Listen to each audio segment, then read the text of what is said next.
news18.com। नमस्कार, 20 मिनट में 20 खबर में आपका स्वागत है। मैं हूं आपके साथ सुमित गुप्ता। हम अगले 20 मिनट में आपको देश दुनिया की 20 ऐसी खबरें बताने वाले हैं जो इस वक्त न केवल सुर्खियों में हैं बल्कि दिलचस्प और अहम भी हैं। तो चलिए शुरू करते हैं 20 मिनट में 20 खबरों का सिलसिला। सबसे पहले देखते हैं राजस्थान की कौन कौन सी खबर इस वक्त अहम है। राजस्थान सरकार ने 24 मई तक जिस सख्त लॉकडाउन का ऐलान किया था उसकी शुरुआत हो चुकी है और खास बात यह है कि इस लॉकडाउन का असर भी दिखने लगा है। आपको बता दें, लॉकडाउन के दौरान बसों समेत सभी पब्लिक और प्राइवेट ट्रांसपोर्ट पर रोक लगी हुई है। साथ ही बिना वजह घरों से बाहर निकलने वालों को पुलिस सीधे क्वारंटाइन कर रही है। लॉकडाउन के दौरान फल, सब्जी, दूध, किराना जैसे आम जरूरत की चीजें मिलती रहेंगी, लेकिन सबके लिए टाइम फिक्स किया गया है। फल सब्जी के ठेले सुबह 6 बजे से 5 बजे तक चल सकते हैं, तो किराना दुकानें सुबह 6 से 11 बजे तक खुली रहेंगी। डेयरी और दूध की दुकानों को सुबह 6 से 11 और शाम 5 से शाम 7 बजे तक खोलने की इजाज़त मिली है। मेडिकल स्टोर, मेडिकल उपकरणों की दुकानें पहले की तरह खुली रहेंगी। साथ ही मेडिकल इमरजेंसी सेवाओं और परमिटेड कैटेगरी के ट्रांसपोर्टेशन में छूट मिलती रहेगी। लॉकडाउन के दौरान माल ढुलाई वाले वाहनों की आवाजाही पर रोक नहीं लगी है। साथ ही उद्योगों और निर्माण से संबंधित सभी यूनिट भी खुली रहेंगी। प्रतियोगी परीक्षाओं के अभ्यर्थियों को प्रवेश पत्र दिखाने पर आने जाने में छूट होगी।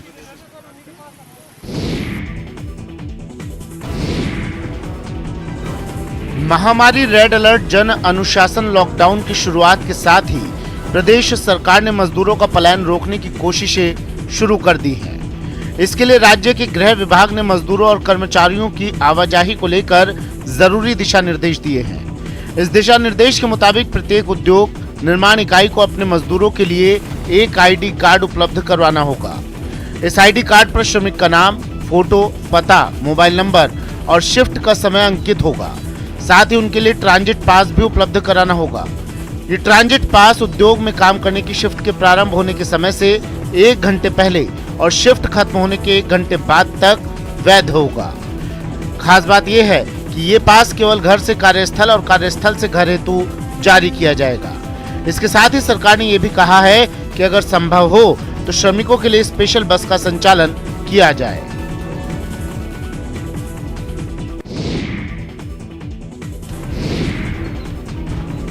पूरा का पूरा बस स्टैंड खाली पड़ा है। सिवाय खाली बसों के कुछ और नजर नहीं आता। जहां कभी पैर रखने की जगह नहीं मिलती थी, अब वहां पैरों के निशान नहीं मिल रहे। ये सवाई माधोपुर का बस डिपो है, जहां से प्रदेश के हर हिस्से के लिए बसें चलती थी। लेकिन कोरोना संक्रमण की चेन तोड़ने के लिए लगाए गए लॉकडाउन के दौरान पब्लिक ट्रांसपोर्ट पर रोक लगने की वजह से अब यहां से एक भी बस का संचालन नहीं हो रहा है। आपको बता दें कि सवाई माधोपुर के बस डिपो से 80 बसें संचालित होती हैं, लेकिन अब सब की सब धूल फाक रही हैं। मुख्यमंत्री द्वारा लॉकडाउन करने का फैसला कर दिया गया है, जिसके चलते सवाई माधोपुर जिला मुख्यालय से अब आवागमन के साधनों पर भी पूरी तरह से इसका असर पड़ा है। सवाई माधोपुर जिला मुख्यालय पर आप देख सकते हैं, हम इस वक्त जिला मुख्यालय के रोडवेज डिपो पर खड़े हुए हैं, जहां पर रोडवेज के पहिए भी पूरी तरह से थम गए हैं। मुख्यमंत्री के आदेशों के अनुसार रोडवेज पर भी इसका पूर्णतः प्रतिबंध लगा दिया गया है। अब एक जिले से दूसरे जिले के लिए अथवा किसी भी मार्ग पर रोडवेज का संचालन फिलहाल नहीं होगा। अजमेर में भी प्रदेश में लगे सख्त लॉकडाउन का असर नजर आने लगा है। इस लॉकडाउन के तहत कई पाबंदियां लगाई गई हैं। सरकार ने 24 मई तक रोडवेज बसों का संचालन पूरी तरह से बंद करने का आदेश दिया है, ताकि लोगों की आवाजाही रुक सके। हालांकि प्रदेश सरकार ने अजमेर से हरिद्वार के लिए स्पेशल बस सेवा को जारी रखने का फैसला किया है, जिसमें यात्रा के लिए यात्री को ई-मित्र के जरिए ऑनलाइन रजिस्ट्रेशन कराना होगा और उसके बाद रोडवेज प्रशासन की ओर से उन्हें यात्रा के बारे में सूचित किया जाएगा। कोरोना के बढ़ते मामलों के बीच में राजस्थान सरकार ने प्रदेश में सख्त लॉकडाउन लागू कर दिया है, जिसके चलते पाबंदियों को और बढ़ा दिया गया है, जिसमें सबसे बड़ी पाबंदी है कि 31 मई तक शादी समारोह टाल दिए गए हैं। इसके अलावा रोडवेज की बसों को भी बंद कर दिया गया है। हम इस वक्त अजमेर के केंद्रीय बस स्टैंड पर मौजूद है और आप तस्वीरों में देख सकते हैं यहाँ पर पूरी तरह से सन्नाटा पसरा हुआ है। इक्के दुक्के रोडवेज के ही कार्मिक यहाँ पर मौजूद हैं। कोरोना महामारी के संक्रमण के सिलसिले को रोकने की कोशिश के तहत लगाए गए रेड अलर्ट जन अनुशासन पखवाड़े के पहले दिन श्रीगंगानगर में भी लोग घरों में बंद रहे। दूसरे शहरों की तरह श्रीगंगानगर में भी सार्वजनिक और निजी वाहनों के संचालन पर पूरी तरह से पाबंदी लगी हुई है। साथ ही यहां भी 31 मई तक के लिए विवाह समारोह स्थगित कर दिए गए हैं। श्रीगंगानगर के केंद्रीय बस स्टैंड पर लॉकडाउन का सबसे ज्यादा असर नजर आ रहा है। यहाँ सन्नाटा पसरा हुआ है। सुबह 5 बजे से 24 तारीख तक के लिए सख्त लॉकडाउन लगा दिया गया है। इस सख्त लॉकडाउन के दौरान राज्य सरकार के द्वारा कुछ अहम निर्णय लिए गए हैं, जैसे कि पब्लिक ट्रांसपोर्ट्स का पूरी तरह से बंद हो जाना, 31 मई तक के लिए सार्वजनिक विवाह समारोह के स्थगन के आदेश भी दिए गए हैं। इसके साथ साथ श्रीगंगानगर पुलिस के द्वारा रेड अलर्ट जन अनुशासन पखवाड़े के तहत अनावश्यक घूम रहे लोगों को इंस्टीट्यूशनल क्वारंटीन भी किया जा रहा है। भले ही प्रदेश में सख्त लॉकडाउन की शुरुआत हो गई है, लेकिन भरतपुर के कई इलाके ऐसे हैं जहां के लोगों ने लॉकडाउन की पाबंदियों को ताक पर रख दिया है। ये तस्वीरें भरतपुर के सब्जी मंडी और बाजार की हैं। आप देख सकते हैं कि किस तरह से यहाँ आम दिनों की तरह ही भीड़ नजर आ रही है। परचून की दुकान पर भीड़ ऐसी लगी है कि मानो 5 साल का सामान आज ही खरीद लेंगे। सब्जी मंडी का भी यही हाल है। लोग यहाँ भी ना तो नियम मान रहे हैं और ना ही अपनी सुरक्षा का ख्याल रख रहे हैं। भरतपुर के बाजार में लॉकडाउन का असर ना के बराबर देखने को मिला। हालांकि यहाँ के केंद्रीय बस स्टैंड पर लॉकडाउन का असर जरूर देखने को मिला। केंद्रीय बस स्टैंड पर सन्नाटा पसरा था। बसों का संचालन नहीं होने की वजह से यहां एक भी यात्री नहीं पहुंचे थे। भरतपुर में लॉकडाउन का असर सिर्फ निजी आवागमन पर देखा जा रहा है। परिवहन विभाग द्वारा बसों को बंद कर दिया गया है, लेकिन बाजार में वही पहले जैसी चहलकदमी दिखाई दे रही है। लोगों को आना जाना लगा हुआ है। प्रशासन भी काफ़ी कड़ी मशक्कत कर रहा है, बैरिकेड्स लगाकर वाहनों को रोकने की प्रयास कर रहा है, लेकिन लोग हैं वो बहाने लगा करके बाजार में प्रवेश कर रहे हैं। लोग अपनी लापरवाही से लॉकडाउन के बावजूद भी बाज नहीं आ रहे हैं। ऐसे में ये रिक्शा जा रहा है, इसमें अब सोशल डिस्टेंसिंग की कहाँ पालना हो रही है। एक ही रिक्शे में 4 लोग बैठ के जा रहे हैं। तो इस तरह से देखा जा रहा है कि कहीं ना कहीं लोग हैं लापरवाह नजर आ रहे हैं। बाजार में चहलकदमी लगी हुई है। लोगों को लग रहा है कि जाने बड़ा लॉकडाउन लगने वाला है, सामान को इकट्ठा कर लेना चाहिए। लोग परचूने की दुकानों पर देखा जा रहा है बड़ी तादाद में भीड़ है। चाहे सब्जी मंडी में देखो आप, सब्जी मंडी में भी बहुत ज़्यादा संख्या में लोग नजर आ रहे हैं। चीन से आयातित प्लांट से अब चूरू जिले के कोविड डेडिकेटेड राजकीय भारतीय अस्पताल के मरीजों को ऑक्सीजन मिल सकेगी। इस ऑक्सीजन प्लांट को खरीदने के लिए जरूरी आदेश दे दिए गए हैं। अब बस राज्य सरकार और जिला प्रशासन से स्वीकृति का इंतजार है। विधानसभा में उपनेता प्रतिपक्ष और चूरू विधायक राजेंद्र राठौर ने कहा है कि 1 सप्ताह में प्लांट के उपकरण चूरू पहुंच जाएंगे। उन्होंने ये भी बताया कि 100 सिलेंडर ऑक्सीजन रोजाना की क्षमता वाले इस प्लांट को खरीदने के लिए गौरी शंकर निर्मला मंडावेवाला फाउंडेशन ने 66 लाख का फंड जुटाया था। शंकर निर्मला देवी फाउंडेशन के द्वारा हमने प्रशासन को लिखा है कि 67 लाख की लागत से हम ऑक्सीजन संयंत्र लगाना चाहते हैं। उसकी अनुमति मिलते ही हम इसी सप्ताह उस काम को प्रारंभ कर देंगे। विधानसभा उपनेता प्रतिपक्ष और चूरू विधायक राजेंद्र राठौर ने कलेक्ट्रेट में जिला कलेक्टर सांवरमल वर्मा को 13 ऑक्सीजन कंसंट्रेटर सौंपे। चूरू विधायक राजेंद्र राठौर की प्रेरणा से एंटरप्राइजेज ऑर्गेनाइजेशन के वेणुगोपाल मंडावेवाला और पराक्रम राठौर की ओर से 8,45,000 की लागत से ये ऑक्सीजन कंसंट्रेटर क्रय किए गए हैं। इस मौके पर राठौर ने कहा कि ऑक्सीजन कंसंट्रेटर कोरोना मरीजों के लिए जीवन रक्षक उपकरण हैं, जिनसे गंभीर मरीजों को ऑक्सीजन मिल सकेगी।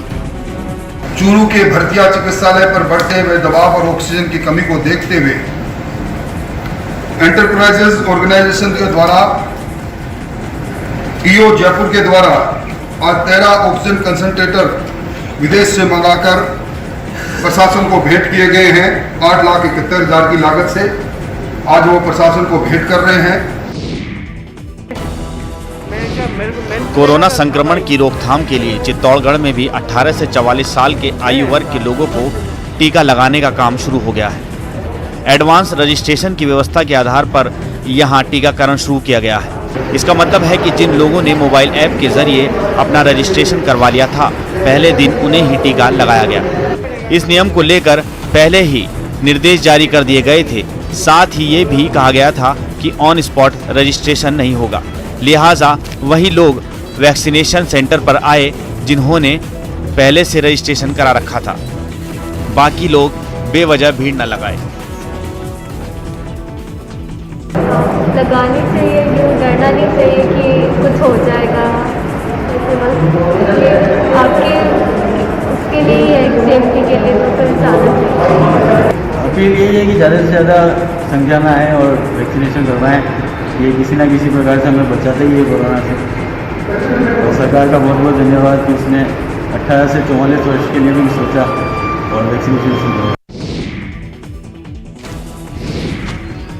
महामारी रेड अलर्ट जन अनुशासन पखवाड़े में बिना काम घूमने वाले लोगों को सबक सिखाने और उनकी जांच के लिए बनाए क्वारंटीन सेंटर दिखावे का सेंटर बनकर रह गया।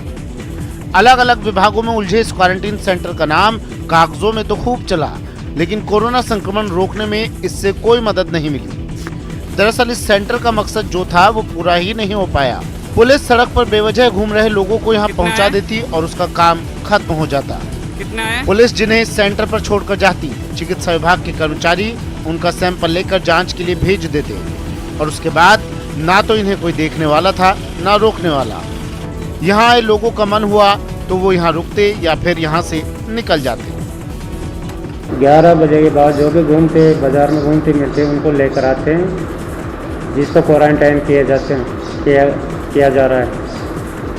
जिस दिन जितने लाते हैं तो उनको 24 घंटे यहाँ रखते हैं और उनकी कोरोना टेस्टिंग करवाते हैं और मुश्किलें भरवाते हैं। जो मुश्किलें कोतवाल से आते हैं वो भर कर ले जाते हैं। दरअसल बात यह है कि सब कुछ होते हुए भी इस क्वारंटीन सेंटर की मॉनिटरिंग नहीं हो रही थी और सूत्रों की माने तो इसी वजह से ये सेंटर महज दिखावे का सेंटर बनकर रह गया। 20 मिनट 20 खबर में अब देख लेते हैं कुछ दूसरे राज्यों की खबरें। कोरोना वायरस के बढ़ते कहर के चलते देश के कई राज्यों में लॉकडाउन और कोरोना कर्फ्यू की मियाद को बढ़ा दी गई है।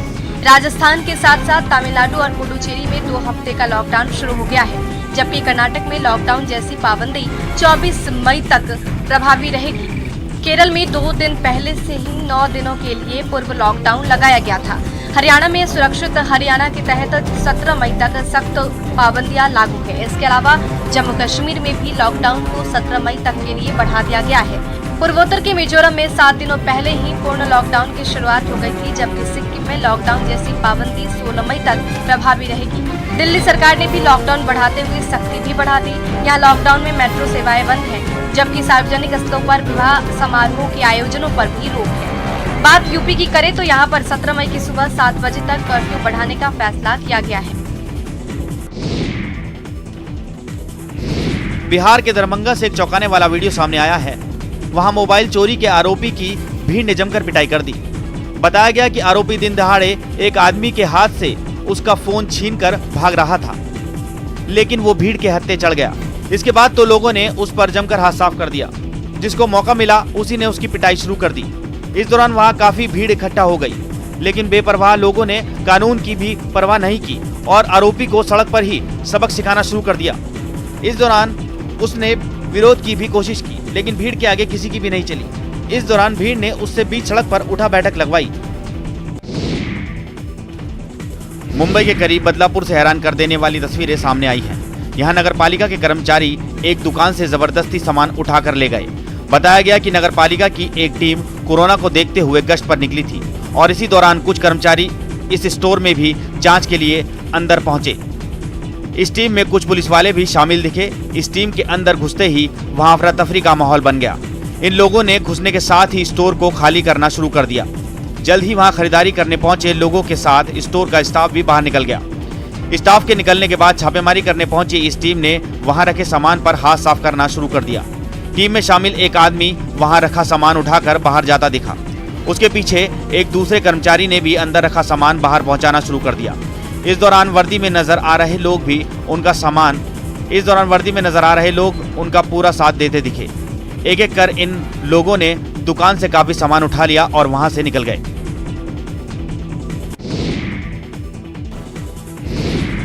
यूपी के हरदोई के अतरौली थाना इलाके में दो पक्षों में जमकर लाठी डंडे चले।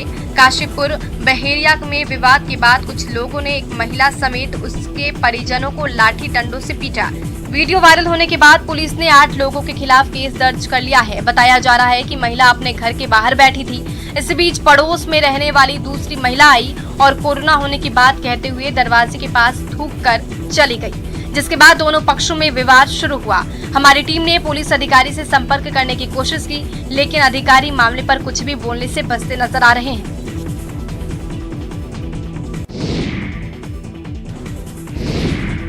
यूपी के शामली में एक कार भीषण हादसे की शिकार हो गई और ये हादसा वहां लगे सीसीटीवी कैमरे में रिकॉर्ड भी हो गया। हादसे की तस्वीरें डराने वाली है। बताया जा रहा है कि एक परिवार अपने कार से देहरादून से दिल्ली जा रहा था, लेकिन अचानक कार बेकाबू होकर होटल में घुस गई। गनीमत रही कि इस भीषण हादसे के बावजूद कोई हताहत नहीं हुआ, लेकिन जिस तरह कार के परखच्चे उड़े उससे शायद ही ये लगे कि कार सवार लोगों में किसी की जान बची हो। देखिए, ये कार सड़क पर दौड़ती दिखाई दे रही है और फिर अचानक कार डिवाइडर से टकराकर होटल में जा घुसी। हादसे की आवाज सुनकर लोग बाहर आए और कार सवार लोगों को निकाला और फिर नजदीकी अस्पताल में भर्ती कराया। ये कार इधर से आती इतनी स्पीड पे थी ये कार, ये कंट्रोल नहीं हो पाई और इसमें पूरी फैमिली थी। ये सीधे जाके तो शटर बंद था, ऐसे अंदर घुस जाती, मतलब शटर को तोड़ दे। हाँ। अच्छा, इसमें कितने लोग घायल हुए हैं? इसमें तो पूरी फैमिली थी, बच्चे भी थे और बीबी वाइफ सब थे। अच्छा, कहाँ के निवासी हैं? ये उत्तराखंड का नंबर है गाड़ी का। हाँ, देहरादून नंबर है। अच्छा।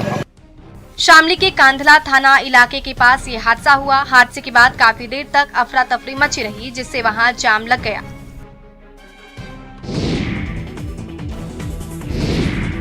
उत्तर प्रदेश के सिद्धार्थनगर जिले में भारत नेपाल बॉर्डर के पास रहस्यमय तरीके से करीब 100 कौवों की मौत की घटना सामने आई है। इससे आसपास के गांवों में लोग दहशत में आ गए हैं। इस इलाके में सोशल मीडिया पर एक खबर वायरल हो रही है, जिसमें ये दावा किया गया है कि 5G के ट्रायल से चिड़ियों की मौत हो रही है।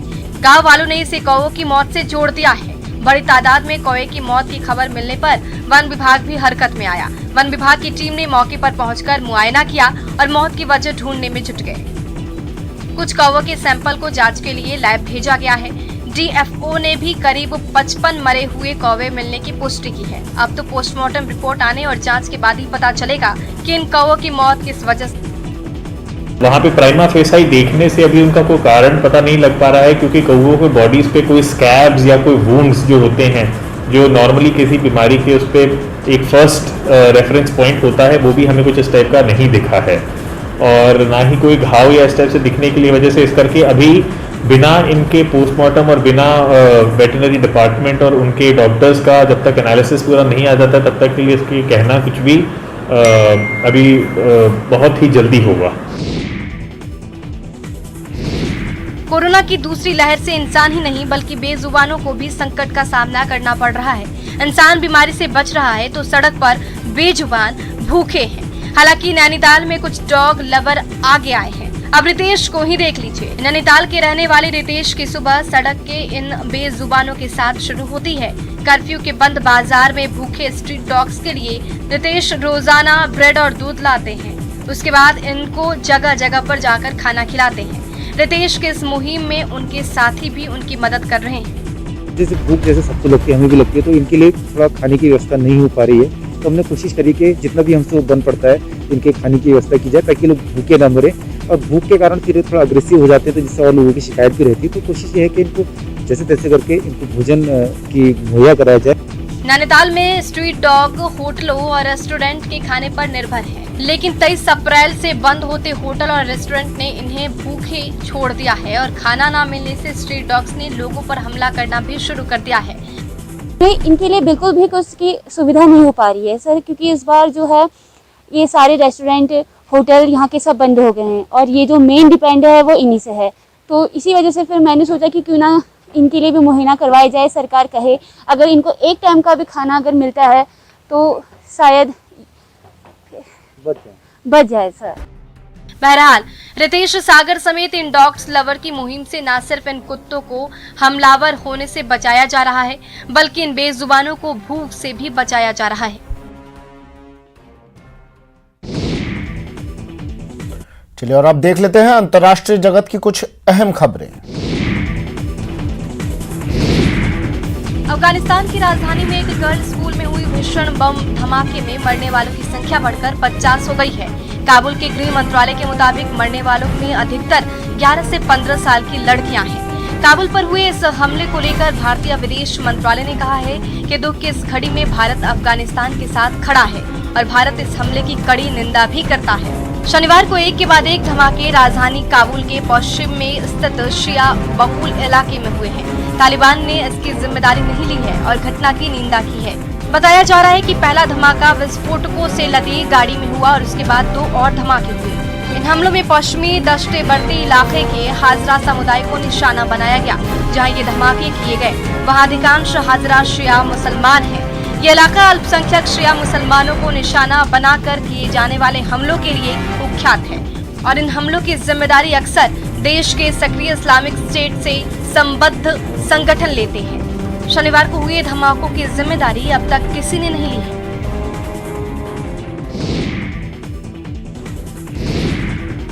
बेल्जियम की राजधानी ब्रसेल्स से चौंकाने वाली तस्वीरें सामने आई हैं। वहां पाबंदियां खत्म होने का जश्न मना रहे लोगों और पुलिस के बीच झड़प हो गई। बेल्जियम में करीब 7 महीने के लंबे कर्फ्यू के बाद रेस्टोरेंट, बार और कैफे एक बार फिर देर रात तक लोगों के लिए खोले गए, जिसके बाद तो सैकड़ों की भीड़ सड़कों पर उतर आई और जश्न मनाने लगी। जश्न के दौरान हालात ऐसे हो गए कि उन्हें रोकने के लिए पुलिस भेजनी पड़ी, लेकिन जब पुलिस पहुंची तो मस्ती में झूम रहे लोग पुलिस से ही भिड़ गए। देखते ही देखते वहां धक्का मुक्की शुरू हो गई। लोगों ने पुलिस वालों पर बोतलें और फर्नीचर भी फेंके। आखिरकार पुलिस सख्ती बरतने पर मजबूर हो गई। पुलिस ने हंगामा कर रही भीड़ पर पानी की बौछार की, तब जाकर इन लोगों को वहां से हटाया जा सका। इससे पहले वहां के मेयर खुद सड़कों पर उतरे और लोगों से नियमों की पालना करने की अपील की। इस दौरान वो लोगों को कोरोना के खतरे के बारे में आगाह करते दिखे, लेकिन जश्न में डूबे लोगों पर उनकी किसी अपील का कोई असर नहीं हुआ। हालात ऐसे हो गए कि बाद में पुलिस को ही मोर्चा संभालना पड़ा।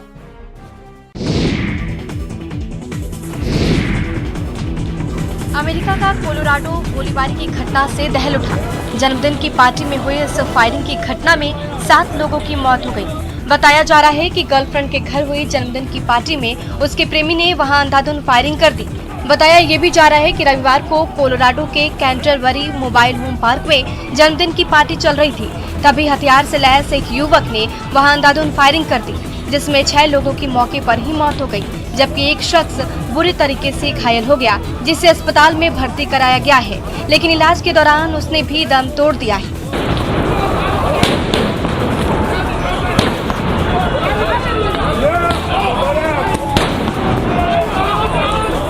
पुलिस के मुताबिक संदिग्ध शूटर पार्टी देने वाली महिला का प्रेमी था। पार्टी में उसके दोस्त, परिवार के लोग और बच्चे शामिल थे। पुलिस ने कहा कि शूटर ने खुद को मारने से पहले फायरिंग की, जिसमें ये लोग मारे गए।